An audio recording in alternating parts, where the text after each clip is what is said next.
We've got a special guest joining us today, Etop Edo-Ema. He's the director of the Compton Magic, one of the best grassroots basketball programs in the country, and I'm very jealous of him right now because it's clear he's sitting outside on a sunny California day while it is pouring rain here in Chicago. So, Etop, thanks for joining us. Wish we could have done this in person, in the sun, obviously. Here it comes. And now he's showing off, yeah. I'd flip my computer around, but I have a storm drain that's getting drenched with. Alec is getting poured on in his house. Yeah. Okay. But back to basketball, Compton Magic, you guys do everything at an A level. We talked about in our last episode, you guys had one of the best NCAA tournament runs out of any grassroots program. I think we said you had 8 former players playing in the Elite 8. So how cool was it to watch your guys play on that stage? So it was awesome because I was there. I was in Indianapolis for probably like 7 days, walking around downtown like a zombie nomad on East Coast time. But it was awesome, man. Just, it's crazy because I think we had this debate probably about 2 years ago when we played TakeOver, and a lot of guys were acting like those kids, weren't deserve it. And I mean, like they came and they earned their flowers. I think a lot of people have a newfound respect for Jared Lucas and Johnny Juzang. Everyone already knew about Big O and the Mobleys. And now I think they went and they cemented their place in time, especially in the AAU world, as being one of the special teams in AAU. Yeah, so Etop, I guess I'll add some context there for viewers who might not know what happened a couple of years ago. The crossover matchups rarely happen in grassroots basketball. I covered I had a coverage site that, covered the EYBL. So TakeOver was the undefeated EYBL representative, the Peach Jam champion. I think they had 1 loss. And we had a crossover matchup happen. And for the grassroots basketball landscape, it was phenomenal, right? I think it broke Baller TV. It's a necessary evil, I think, from both sides. Like everyone was kind of calling for that matchup, so both sides came together and made the matchup happen. And I think you guys won. It was a close game. I don't know if it was overtime. Close game. It was an awesome game. Shout out to close game. And we're talking TakeOver with Hunter Dickinson and Terrence Williams from Michigan. Jeremy Roach. I mean, they had Armando Baycott. They were. Both teams were loaded, but a lot of people. Not to call Compton the exception to the rule, but a lot of people think because of how how some of our coverage was geared on D1 circuit, would think topically that matchup might not would favor Team TakeOver. But I think it showed that there are really, really, really high level elite teams really all over the country, especially in the 3-stripe circuit. And it was more than a game. Teams were representing, kind of their circuit, and I think Etop will speak to that. And it's more of a respect thing, right? So that's a lot of the reason why we changed, and switched our coverage to kind of cover everything and kind of create that battlefield is because, you can't tell me that, D1 Minnesota and some of these other programs, really, really high-level programs, couldn't compete with anyone in the country. So I think, it was watching that from my spot in grassroots basketball was a lot of fun to watch, and watching how all of those guys have done after that game. It's like they were the top 1 and 2 teams then, and clearly they were for a reason. Yep.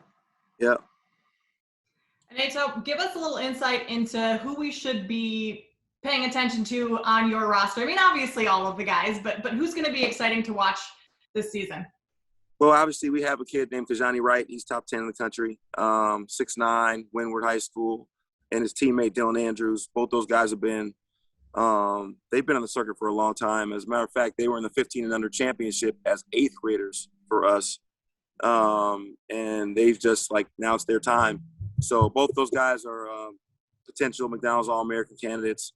So those guys are going to be exciting to watch. They're fun to watch, and they play together in high school as well at Windward.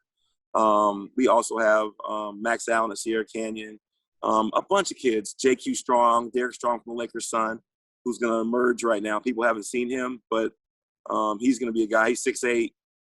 He's young for the class. He really should be a grade before, but he does everything. Can shoot it, bouncy, and he'll be a guy that Bunch too, right? Yep, and Chris Bunch. So we have a bunch of kids, man, that nobody really, like the kids that since the pandemic, people haven't been able to see.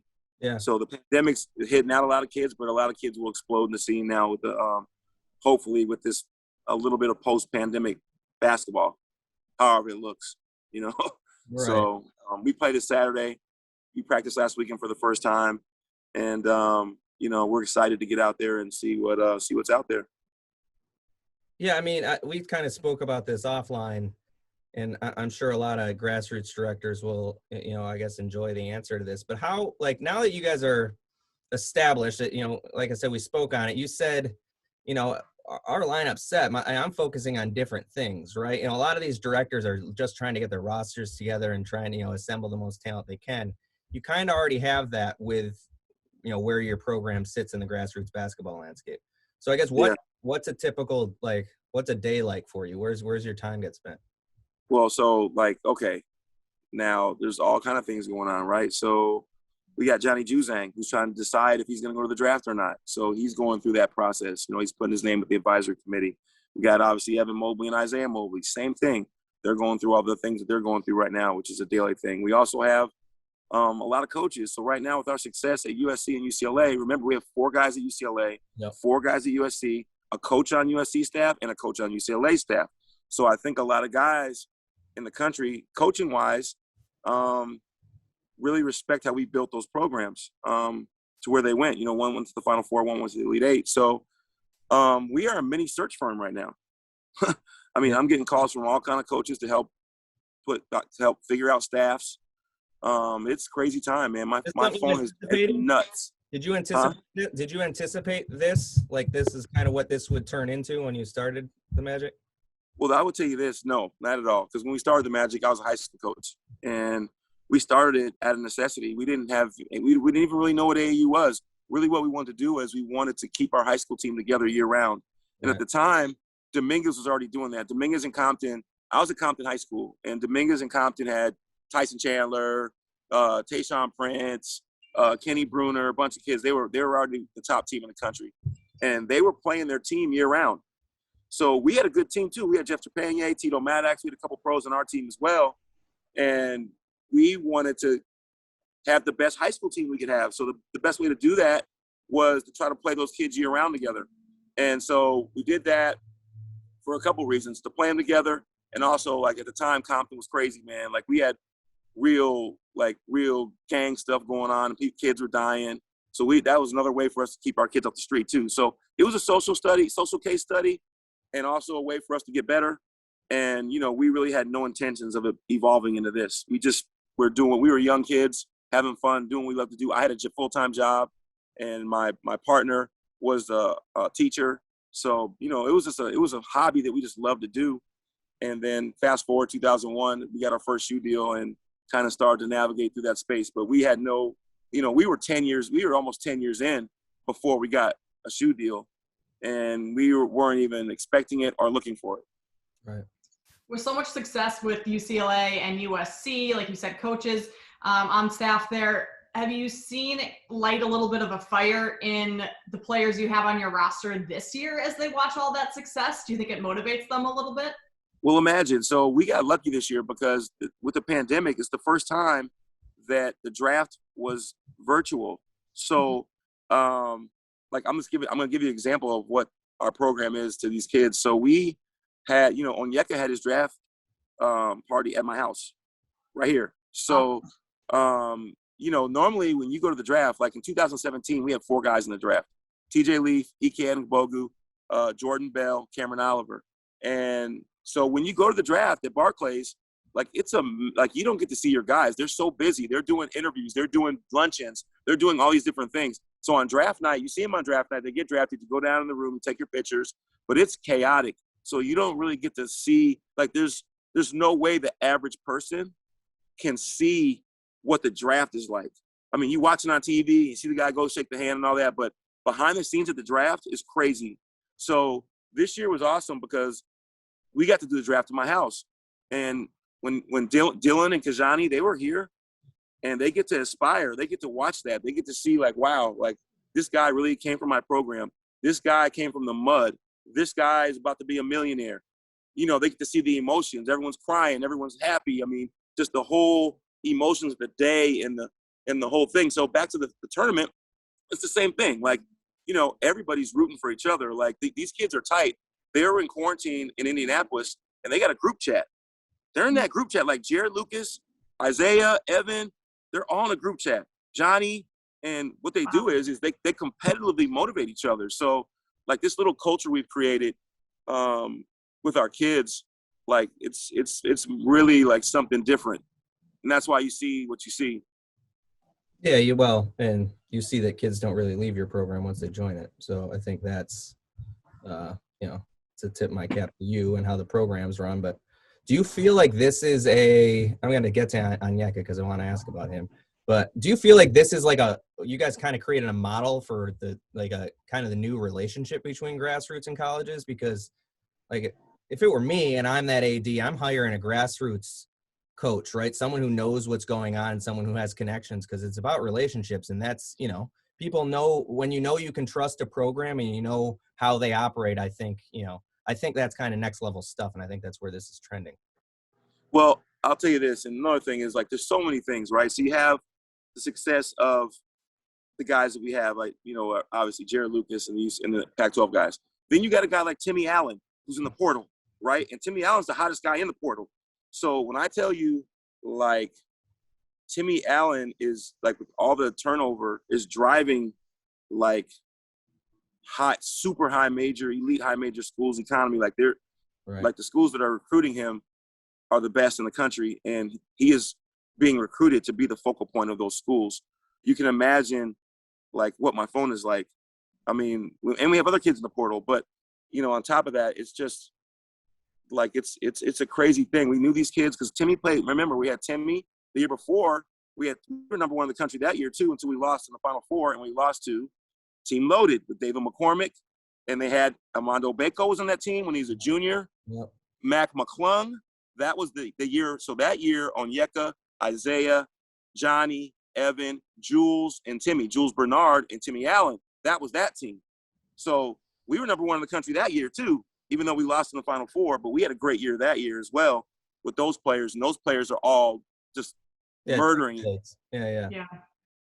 Just murdering it. Like, so they're just all doing well as well. And Timmy's tied in with those kids too. So they're all tied in. Like, they all communicate well and they all push each other. So, I don't know, like, for us, we recruited the kids, but we also recruited the families. And there were some kids that I didn't take there's a couple kids in the NBA that I didn't take. And there's a reason why, because we just had a great locker room with our parents. And obviously at the time when we had those kids, they weren't like the Mobleys. Even when they were young, they weren't the top kids. Right. They weren't, they were like the secondary kids. They evolved and got better. Onyeka was a top kid, and a lot of those kids evolved. I mean, so we didn't, like, when we had them young, they weren't like young Cassius Stanley was the guy in LA. Right, you know what I mean? Like, yeah. It wasn't them. So we got those guys. We rolled with those guys. We stuck with them, and we knew what it would be later on. And that's the kind of model we've done. Kajani and Dylan, we felt really good about them young, and we just invested. And that's kind of how we do it. We don't like to bring in too many new bodies.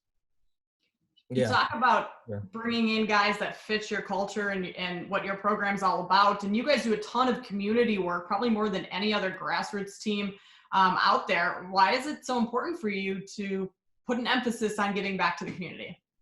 I'll tell you, like, so in 2013, we were National Program of the Year that year. We won 15s, we won 16s. It went to like the Final Four and 17s that year. And we just had a really miraculous run that year. So we had a great year, and I was thinking, like, wow, we're doing pretty good basketball wise. Like, what takes this brand to the next level? So in 2013, we made a concerted effort, we made a point of it to make an emphasis on, like, you know what, let's shift this thing from basketball. Let's become a community organization that plays basketball instead of a basketball team that does community. So as soon as the season's over in August to December, we're all community service. Like, we are finding community projects that fit us. And we have a lot of very unique, when you get in the community and start working, people that don't do it, people that do it, good, when you get in the community and start doing stuff, it becomes really easy. It becomes like things start popping up and missions start popping up and people start popping up. Mm-hmm. And you really start finding like things that fit you as far as what you want to do. So like when you jump in the community and you're real about it, like there's endless things that you can do in the community. And right now we have so many programs going on that way. Even now, like we're doing a bunch of stuff, and we have this program called Create a Legacy, where we're sponsoring Mayo Elementary in Compton, Tibby Elementary, and McKinley. And we do all these crazy programs at the school. We did a attendance giveaway like a month ago where the kids with the best attendance, we gave them skateboards and scooters and stuff like that. But these are kids that don't even play basketball. Right. This is not even relative to basketball. So, like, really, that's my passion. Like, that's coming. I love basketball, but basketball is a means to push out my legacy and my passion with these kids. So it used to be reversed. It used to be like I was all into the competitive spirit, and I'm still into that. I still want to win, and I still want to, keep pushing the brand out. But I think my mission to push the brand out is more or less to reach as many people as I can. And I'm 51 years old and push out my legacy. And my legacy is trying to touch as many kids as I can. Well, that's awesome. Hats off to you guys for making that such an important emphasis. Before we let you go, Alec, any final questions or thoughts? I was just going to say, what's next in the, Compton Magic story here? What are you guys working on next, community-wise? So, first of all, we have a lot of stuff going on. They're doing this Honoring Black Excellence campaign with me, and that will come out in the next couple of months. And I think what they're doing is they're going to give me like a mini clothing line that I designed. They're going to put it on Adidas.com, and all the proceeds are going to charity, the charity of my choice, which is Shields for Families in LA. Shout out to Shields. They do great work in the community. Watts, Compton, LA. And all the proceeds are going to them. And then we're going to do all these crazy community events with Shields with the money that's raised through the clothing line that they're selling online. So that's going to be a little dope thing. And you saw they just did a shoe for us too. We got our first signature shoe. What was that feeling like? You know that was coming? Yeah. I mean, I knew it was coming. I mean, they had tried to do it a couple years ago, and then we got in trouble with, that FBI thing happened, and they had to be real careful about what's going on. But, I knew it was coming, and because they came out and they shot some. You'll see, they're going to do a big release on Adidas in the next couple of days. But yeah, man, it's just it feels unbelievable. It's like a culmination of 30 years of work.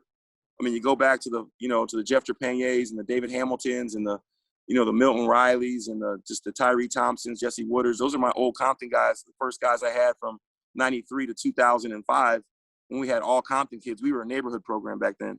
Like, no one cared about who we were, and the things have expanded to where it's at now, and it's cool, but it's there's a lot of people along the way.